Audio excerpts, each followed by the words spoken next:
Have you ever been curious about the outside world? Like, do they eat fish sauce like us? Do they dress like us? Do they say xin chào like us? It's hard to imagine how people from another country live, eat, drink, and behave by just imagining things in our mind. So I guess to explore the culture, communication is the best and the fastest way. But the question is, how? How to get to know about others' country or culture, how to ask your friends question, how to tell them about your own country and culture. Don't worry, I'm here, Betty, Toledo of AAT, will help you to find out some popular phrases and vocabs so that you can use whenever it comes to the topic of culture exchange. Are you ready? If yes, let's start it!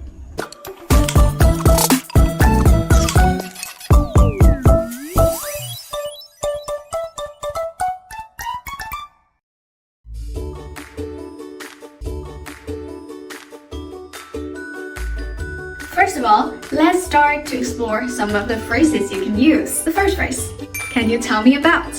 So this phrase is used to well start the conversation with your foreign friends. It is very natural and can help you to guide your foreign friends to the conversation about culture, exploration, and culture exchange. For example, can you tell me about the traditional costumes in your country?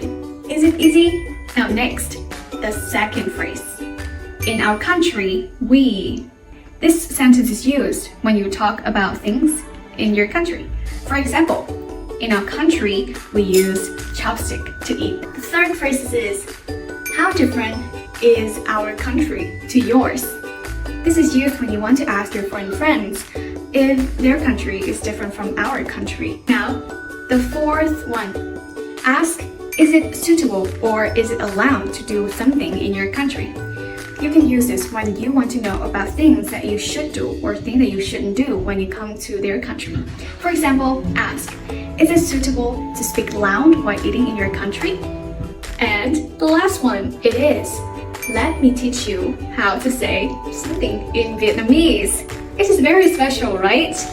Actually, besides asking your partners about their cultures, their country, why don't we teach them some Vietnamese phrases or vocabs that might come in handy when they travel around Vietnam.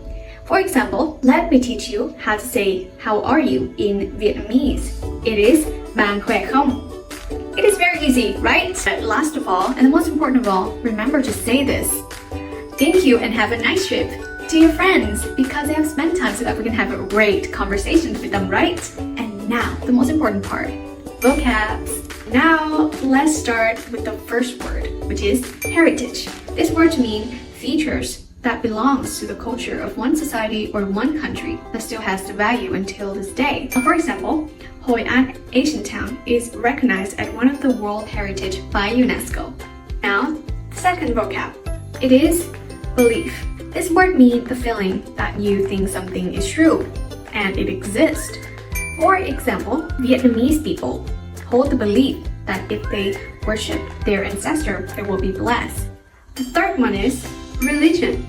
This word means the belief or the worship of a god or gods.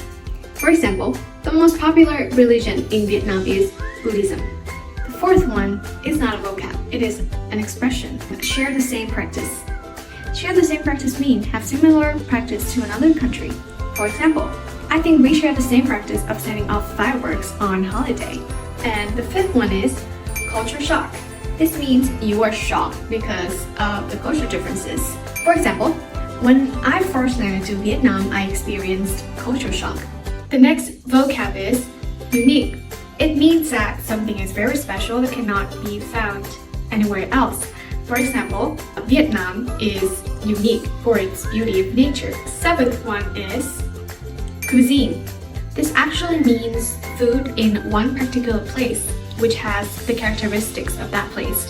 For example, Huế Imperial Cuisine is famous for its beauty of decoration. And the eighth vocabulary is actually an impression. It is suitable or it is allowed to do something.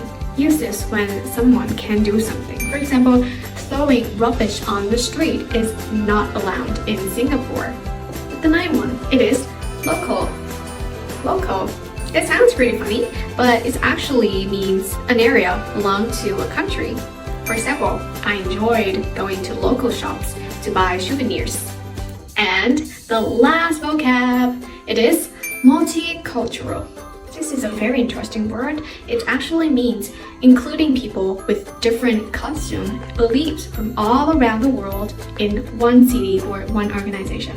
For example, my city is a multicultural city. People from all around the world come here to start up or finding jobs.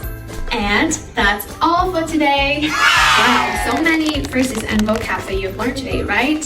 And I hope that video is helpful so that you will be more confident when talking about cultural exchange or cultural exploration. And thank you for watching. See you next time.